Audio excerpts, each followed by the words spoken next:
మీ business ఏదైనా మీ ఊర్లో promotion చేయాలంటే అది సుమన్ టీవీతోనే సాధ్యం. ఇప్పుడే సంప్రదించండి. 2014 నుంచి కూడా విశాఖ రైల్వే జోన్ కావాలి, విశాఖపట్నానికి ఒక రైల్వే జోన్ ఉండాలి అంటూ కూడా ఎన్నో ఉద్యమాలు చేశారు. అప్పటి కాంగ్రెస్ గవర్నమెంట్ కూడా రైల్వే జోన్ విషయంలో విశాఖ అంటే స్టేట్ బైఫర్కేషన్ అయిన తర్వాత విశాఖ రైల్వే జోన్ కేటాయిస్తామంటూ కూడా ప్రతిపాదన చేశారు. అదే ఎట్టకేలకు చివరికి విశాఖ రైల్వే జోన్ అయితే కేటాయించారు. అయితే విశాఖ రైల్వే జోన్ కేటాయించినప్పటికీ కూడా తలలేని ముండేని విశాఖపట్నానికి ఇచ్చారు. దక్షిణ కోస్తా రైల్వే జోన్ విశాఖకు కేటాయించినప్పటికీ కూడా అది ఒక తలలేని ముండు అంటూ కూడా పలు సందర్భాల్లో పలు ప్రజాప్రతినిధులు కావచ్చు, రాజకీయ పార్టీలకు చెందిన వ్యక్తులు కూడా వ్యాఖ్యలు చేస్తూ వచ్చారు. అయితే ఇప్పుడు విశాఖ డివిజన్ కూడా అదే వాల్టేర్ డివిజన్ పేరు మార్చి విశాఖ డివిజన్ కింద కేటాయించడం జరిగింది. అయితే దీనివల్ల అందరూ అనుకున్నట్టే తలలేని ముండెం ఇచ్చారా, లేకపోతే వాల్టేర్ డివిజన్ విశాఖ డివిజన్ మార్చడం వల్ల మనకి ఏంటి ఉపయోగాలు అనే విషయాలు మనం అడిగి తెలుసుకునే ప్రయత్నం చేద్దాం.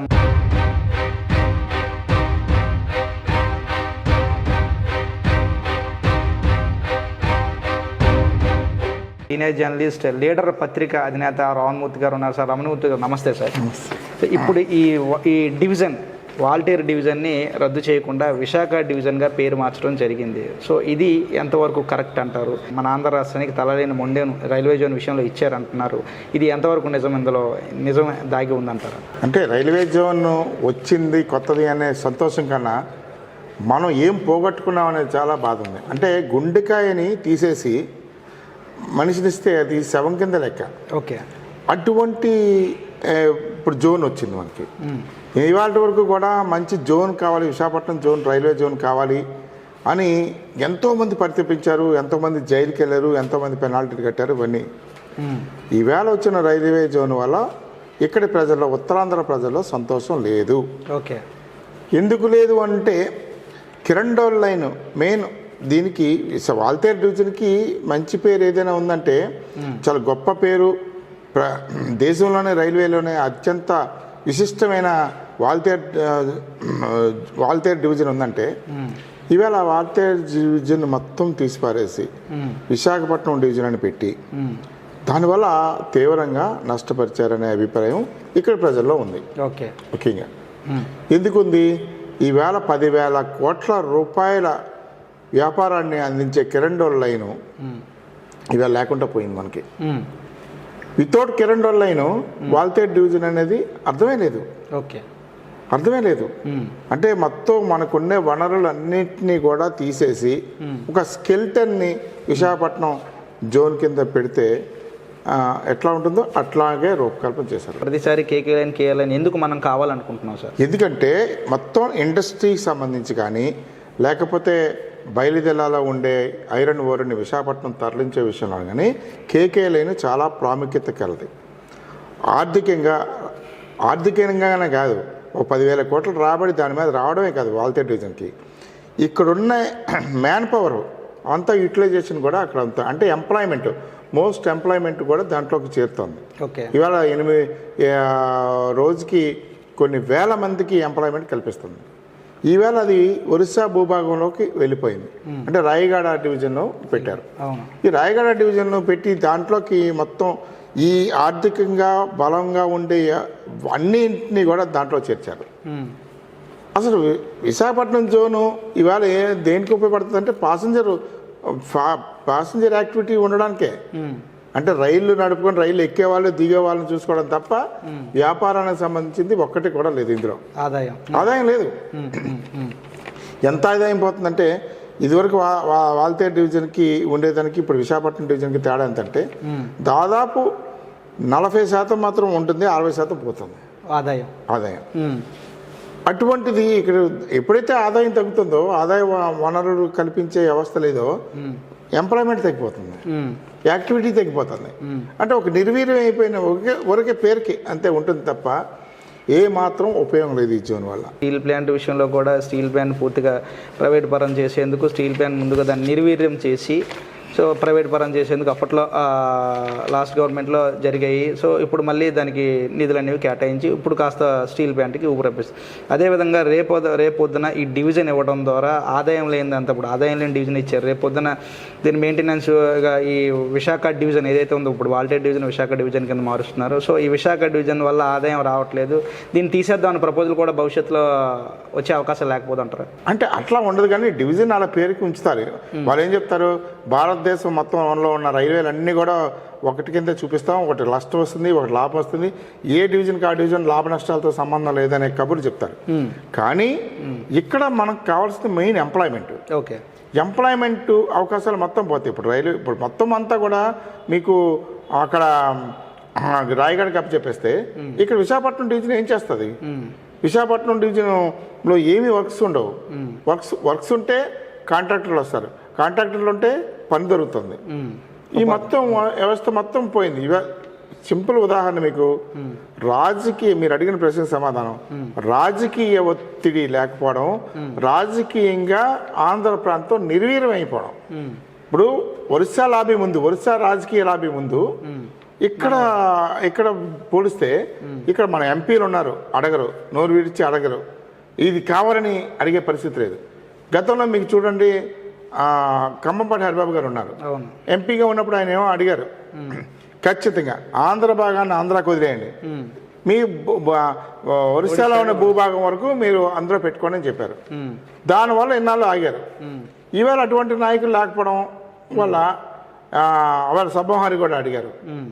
అటువంటి నాయకులు ఇప్పుడు లేకపోవడం వల్ల ఏమైంది, ఈవేళ ఏం చెప్తే దానికి ఓకే, బీజేపీ కేంద్రంలో ఉన్న బీజేపీ ఏం చెప్తే దానికి ఓకే అనే నాయకులు ఉన్నారు తప్ప మా ప్రాంతానికి ఇది కావాలి అనే ఆపేక్ష లేని పరిస్థితి. ఎందుకైందంటే స్థానికంగా పుట్టి పెరిగిన నాయకులు ఇక్కడ లేకపోవడం. ఇవాళ ఎంపీ భరత్ గారు ఉన్నారు, ఆయన ఎక్కడి నుంచో వచ్చారు, వ్యాపారం కోసం వచ్చారు. ఆయనకి ఏముంది ఇష్టం, విశాఖపట్నం అది ఏముంటుంది, మమకారం ఉండదు. అట్లాగే సీఎం రమేష్ కడప నుంచి వచ్చారు, అనకాపల్లి ఎంపీగా ఉన్నారు. ఆయన ఏం అడిగితే ఎందుకు అడుగుతారు, గట్టిగా ఎందుకు అడిగే పరిస్థితి ఏముంది? వాళ్ళ సొంత దీనికోసం అడిగితే వాళ్ళ సొంత ప్రయోజనాలు ఏమైపోతాయో అనే భయంతో వాళ్ళు ఉంటారు తప్ప వ్యాపారస్తులు వాళ్ళు. గతంలో లాగా చూసుకున్నట్లయితే మన విశాఖ నుంచి కానీ ఆంధ్ర రాష్ట్రం నుంచి కానీ మన వాళ్ళు ఆర్ఆర్బీ ఎగ్జామ్స్ కానీ ఇతర రాయాల్సి వచ్చినప్పుడు అటు భువనేశ్వర్ కానీ ఇటు హైదరాబాద్ కానీ వెళ్ళేవారు. తర్వాత వీళ్ళందరినీ కూడా హాల్ టికెట్లు చింపేసి ఇబ్బందులకు గురి చేశారు. ఇప్పుడు ఎగ్జామ్ సెంటర్ అనేది విశాఖలో కానీ మన ఆంధ్ర రాష్ట్రం ఉంటుందా, లేకపోతే మళ్ళీ యథాతథంగా మన వాళ్ళు అక్కడే వెళ్ళి రాసుకోవాల్సిన పరిస్థితి ఉంటుందా? అసలు ఉద్యోగాలు ఉంటాయి కదా రాయడానికి. ఓకే, మన ప్రాంతానికి ఉద్యోగాలు లేవన్నది మన బాధ. ఎందుకంటే ఇక్కడ డివిజన్ అన్నది సక్రమంగా ఆదాయపూర్వకంగా ఉంటే దానివల్ల ఉద్యోగాలు వస్తాయి. ఉద్యోగాలు రావాలంటే ఆర్ఆర్బీ ఉంటుంది. ఇవాళ ఆర్ఆర్బీ పెట్టి అనాలైంది, అసలు ఆర్ఆర్బీ అనేది మర్చిపోయారు జనాలందరూ. ఇవాళ ఉద్యోగాలు ఏమీ లేవు, అన్ని కూడా ప్రైవేట్ వాళ్ళకి కాంట్రాక్ట్ ఇచ్చేస్తారు, ఆ ప్రైవేట్ కాంట్రాక్టర్ అపాయింట్ చేసుకుంటాడు. అంతేకాని పెర్మనెంట్ ఉద్యోగాలు ఎక్కడ లేవు కదా, చాలా కాలం నుంచి లేవు ఆర్ఆర్బీ నుంచి రిక్రూట్మెంట్.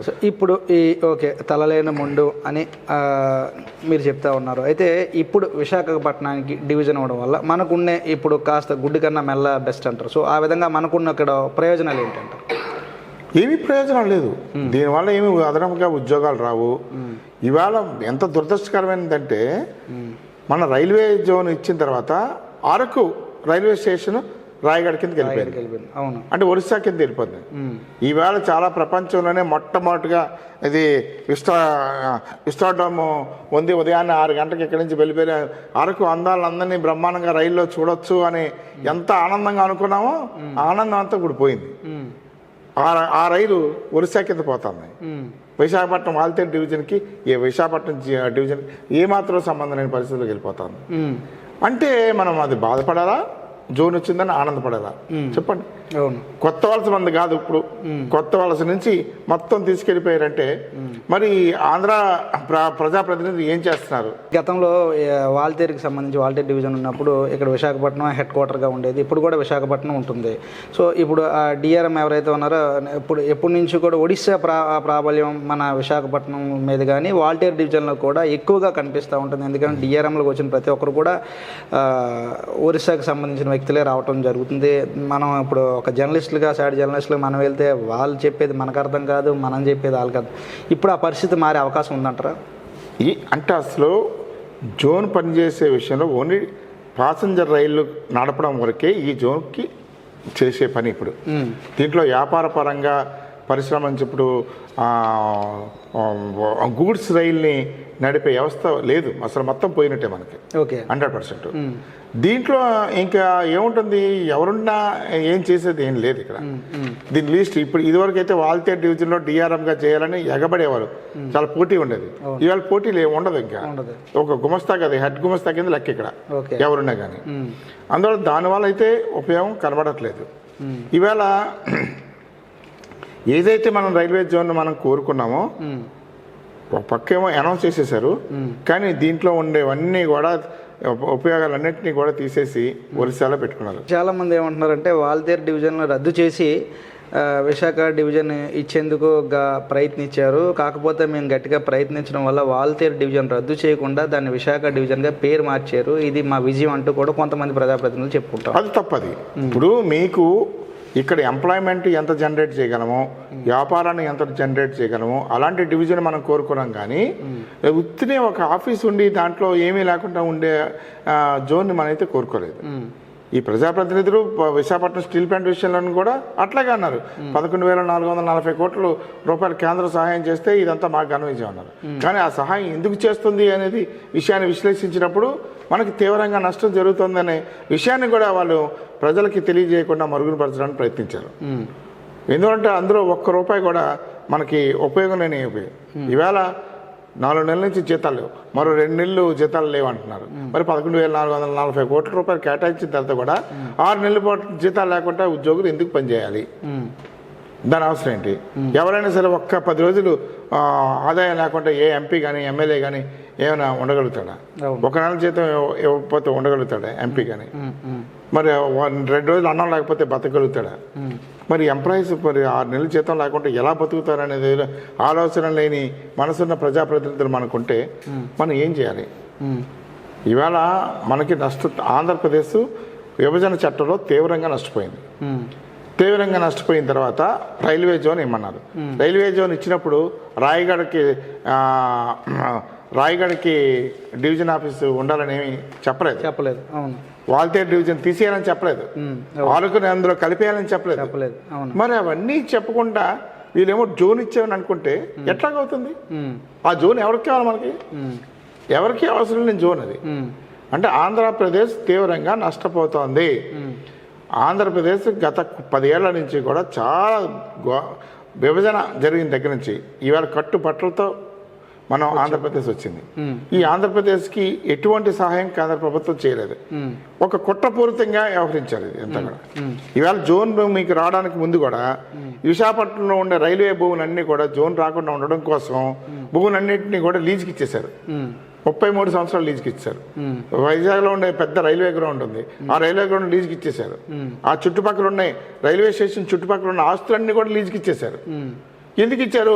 ఇక్కడ భూమి లేదు అని చెప్పడం కోసం. తర్వాత ఒరిస్సా లాబీ అంత బాగా, ఎందుకంటే మనకి గతంలో పనిచేస్తున్న డిఆర్ఎం ఒరిస్సా వాడు, ఇప్పుడు పనిచేస్తున్న వాడు కూడా డిఆర్ఎం కూడా ఒరిస్సా వాడు. ఈ ఒరిస్సా పెత్తనం ఇప్పటికీ కొనసాగుతుంది. ఇక్కడ డివిజన్ రాకుండా వాల్తేరు కొత్త డివిజన్ రాకుండా ఉండడం కోసం, జోన్ రాకుండా ఉండడం కోసం ఎన్నో వాళ్ళు కుతంత్రాలు చేశారు. ఆ కుతంత్రంలో భాగమే ఈ జోన్ అనేది చాలా చిన్నదైపోవడం, పనికి మానంది అయిపోవడం, ఆంధ్రప్రదేశ్కి ద్రోహం చేసేదిగా ఉండడం. ఎక్కడైనా ఉందా 400 కిలోమీటర్ల ఒక జోన్ అనేది ఎక్కడైనా ఉందండి? లేదు. ఇప్పుడు ఎందుకు? ఇప్పుడు విజయవాడ ఉంది, మొన్నటి వరకు దువ్వాడ నుంచి ఈ సౌత్ సెంటర్లో ఉండేది. ఇక్కడ వరకు ఎందుకు ఉందంటే ఈ ఆదాయం చాలా ఎక్కువ. కెరండోళ్ళు మనకి ఎక్కువ కేకే లైన్ నుంచి మనకి కేఆర్ లైన్ వస్తుంది కనుక చాలా, ఎందుకంటే ఆ భారతదేశంలోనే 5వ స్థానంలో ఉంది ఆదాయంలో. ఇది మన కేకే లైన్, కేఆర్ లైన్, ఇది మన వాల్తేరు డివిజన్. ఈవేళ అది ఎక్కడ పోయింది? పోతుంది, పోయినట్టే. ఆదాయం వచ్చి 2 వెళ్ళిపోతే మరి ఆటోమేటిక్గా ఆదాయం పోయినట్టు కదా. ఇవాళ 5వ స్థానంలో ఉన్నది మన ఎక్కడికో వాళ్తే విశాఖపట్నం జోను ఏమీ చేయలేని పరిస్థితి ఉంటుంది. ఇప్పుడు ఈ జోన్లో ఇక్కడ మనం కొత్త ట్రైన్స్ కానీ ఉద్యోగులు కానీ వేసుకోవడానికి అయినా అవుతుందా? అవకాశం ఉందా? ఏముండదు ఇక్కడికి. ఎందుకంటే ఎప్పుడైనా సరే ఆదాయం వచ్చే వాటినే పరిగణలో తీసుకుంటుంది. ఆదాయం లేని వాటిని ఎందుకు పట్టించుకుంటారు వాళ్ళు? ఓన్లీ అడ్మినిస్ట్రేటివ్ స్టాఫ్కి శాలరీస్ ఈ వ్యవహారాలకి సరిపోతుంది తప్ప కొత్తగా వచ్చే ప్రాజెక్టులు కానీ కొత్తగా రైల్వే ద్వారా వచ్చే ప్రాజెక్టులు కానీ ఈ జోన్ నుంచి ఏమి చేయలేం. మామూలుగా ఇదివరకు అయితే ఏమనుకున్నాం అంటే సంవత్సరానికి 5,000 కోట్ల రూపాయలు కొత్త జోన్ వస్తే పెట్టుబడులు వస్తాయని అనుకున్నాం. ఇవాళ ₹1 కూడా వచ్చే పరిస్థితి కనబడట్లేదు. ఎందుకంటే 60% ఆదాయం పోయిన తర్వాత మిగతా 40% పాసెంజర్ టికెట్ల మీద ఆధారపడి పనిచేయాల్సిన జోన్ కింద మిగిలిపోతుంది. అంటే నాకు తెలిసి ఎప్పుడు కూడా పాసెంజర్ ఈ ట్రైన్స్ మీద ఎప్పుడు కూడా ఆదాయం వచ్చే దాఖలాలు పెద్దగా రైల్వే ఆదాయంలో అతి తక్కువ ఏమున్నదంటే పాసెంజర్ రైలు మీద వచ్చే ఆదాయం తక్కువ మొత్తం రైల్వే. అంటే రైల్వేలకు ఉన్న భూమి ఆ వ్యవహారాలు వస్తే ఒక దశలో అనుకున్నారు రైల్వే భూములు అద్దెకిస్తే అద్దె వచ్చిన డబ్బు కన్నా పాసెంజర్ రైలుకి వచ్చే ఆదాయం తక్కువ. పాసెంజర్ రైలుకి ఫ్రీ టికెట్ పెట్టేసినా సరే సరిపోదు, రైల్వే నడుస్తాయి అని. అది దాని ఉద్దేశం ఏంటంటే అంత భాగమే వస్తుంది పాసెంజర్ ట్రైన్ మీద. ఈ జోన్ ఇవ్వడం వల్ల ఉపాధి రాదు, ఉద్యోగ అవకాశాలు ఉండవు, ఆదాయం లేదు. మరి దేనికి సార్ ఇప్పుడు ఇప్పుడు ఎందుకు ఇదంతా? ఇదంతా కంటి తుడుపు చర్య. విశాఖపట్నం స్టీల్ ప్లాంట్ని ఏ విధంగా ప్రైవేటైజ్ చేయడం కోసం 11,440 కోట్లు ఇచ్చి మాయ చేశారు. ఇది కూడా పెద్ద మాయ కింద లెక్క. విశాఖపట్నం జోన్ వల్ల మనం గర్వంగా చెప్పుకోలేని పరిస్థితి. అరకు మాకు లేదని మరి ఏ నాయకుడు చెప్తాడో చెప్పానండి. అరకు వదిలేయడం దానికి రీజన్ చెప్పానండి. అరకు మాది కాదు, ఒరిస్సా భూభాగంలోకి వచ్చేసింది వరకు రైల్వే అని చెప్పానండి. ఎవరైనా దానికి రీజన్ చెప్పానండి. ఇదంతా కూడా ప్రజల్ని మాయ చేసే విధంగానే ఆంధ్రప్రదేశ్ని తయారు చేస్తున్నారు. పనికి మాలిన పొల్యూషన్ ఉన్నవన్నీ కూడా పరిశ్రమలని ఇక్కడ తీసుకొస్తున్నారు. బల్క్ డ్రగ్ కానీ లేకపోతే ఫార్మా కానీ ఇవన్నీ కూడా మిగతా ప్రాంతాల వాళ్ళు మాకు వద్దు అని చెప్పినవే ఇక్కడికి వస్తున్నాయి. మీకు హైదరాబాద్లో రిజెక్ట్ చేసింది ఇక్కడికి వస్తుంది. అంటే ఇక్కడ పొల్యూషన్ విపరీతంగా. అందువల్లే మీకు సాఫ్ట్వేర్ కంపెనీస్ కూడా ఇవన్నీ నేను కొంతమంది అమెరికాలో ఉన్న వాళ్ళని అడిగాను, ఏంటి మనకు ఎందుకు సాఫ్ట్వేర్ కంపెనీస్ రావట్లేదు అంటే, మీకు ఎట్టి పరిస్థితుల్లో రావు, ఎప్పటికీ రావని చెప్పారు. దానికి రీజన్ ఏంటని అడిగా. మీ విశాఖపట్నం అంతా కూడా పొల్యూషన్ బాగా లెవెల్ పెరిగిపోయింది, పొల్యూషన్ ఉన్న ప్రాంతాలకి సాఫ్ట్వేర్ కంపెనీస్ రావు. సింపుల్ ఇది. ఈ జోన్ ఇప్పుడు పూర్తిగా ప్రకటించేసినట్టేనా, లేకపోతే ఇంకా ఈ కేకే లైన్ కానీ కేఆర్ కానీ, లేకపోతే ఇప్పుడు మనం మాట్లాడుకున్న అరకు కానీ ఇది మన ఏదైతే ఉందో విశాఖ డివిజన్లో, ఇప్పుడు వీళ్ళు చెప్పినటువంటి విశాఖ డివిజన్లో కలిపేందుకు ఏమైనా అవకాశాలు ఉన్నాయా? నాయకులు ఆ విధంగా ఏమైనా ప్రయత్నం చేస్తే అవకాశాలు వచ్చే ఉందంటారా? నాయకులు పని చేస్తే ఖచ్చితంగా ఉంటుందండి. కానీ నాయకులు ఎంతవరకు కూడా నోరేపలేదు. అరకు పోయిన దాని మీద నోరేపట్లేదు. ఇప్పుడు గతంలో ఉన్న నేను చెప్పాను కమ్మబాటి హరిబాబు గారు ఉండేటప్పుడు దీన్ని గట్టిగా పేచి పెట్టారు. అలాగే వైసీపీ గవర్నమెంట్ ఉండేటప్పుడు కాస్త కోస్తా కొంత మాట్లాడారు.